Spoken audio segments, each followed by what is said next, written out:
বিমান দুর্ঘটনায় সচিবালয়ের বিক্ষোভ দমনে সরকার যথাযথ পদক্ষেপ নিতে না পারায় ঐক্যমত্য কমিশনের বৈঠকে 10 মিনিটের প্রতীকী ওয়াকআউট করেছে সিপিবি, বাসদ এবং গণফোরাম। তাদের এই অভিযোগের বিষয়ে সরকার পদক্ষেপ নেবে বলে জানিয়েছেন কমিশনের সহসভাপতি আলী রিয়াজ। সকালে ফরেন সার্ভিস একাডেমিতে বৈঠকের শুরুতেই প্রতীকী প্রতিবাদ হিসেবে এই ওয়াকআউট করে এই রাজনৈতিক দলের নেতারা। তারা মনে করেন বর্তমান সরকার কোনো ক্ষেত্রে স্বৈরাচারী আওয়ামী লীগের মতো আচরণ করে। মাইলস্টোন স্কুলে বিমান ঘটনায় অন্তর্বর্তী সরকার বিএনপি, জামায়াত ইসলামী সহ 4টি দলের সাথে আলোচনা করেছে, যা নব্য ফ্যাসিবাদী আচরণ বলে মনে করেন তারা। এদিকে আজকের আলোচনায় নির্বাচন কমিশন গঠনের বিষয়ে অধিকাংশ রাজনৈতিক দল সংবিধানে অন্তর্ভুক্ত রাখার বিষয়ে মত দিয়েছে।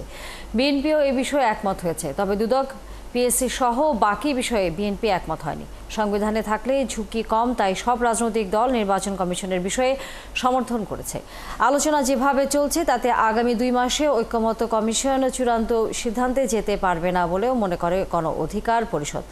কোনো একটি নির্দিষ্ট দলের দিকে হেলে পড়লে জাতির আকাঙ্ক্ষা বাস্তবায়ন হবে না বলেও মনে করে দলটি।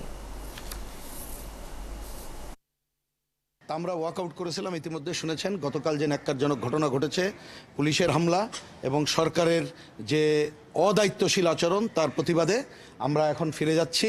আশা করি সরকার যদি দায়িত্বশীল আচরণ করতে ব্যর্থ হয় এবং এ ধরনের নিপীড়ন থাকে, তাহলে এ ধরনের সভায় আমরা আগামীতে ঠিকমতো অব্যাহত রাখতে পারবো কিনা জানি না, কিন্তু তার দায় সরকারকে নিতে হবে।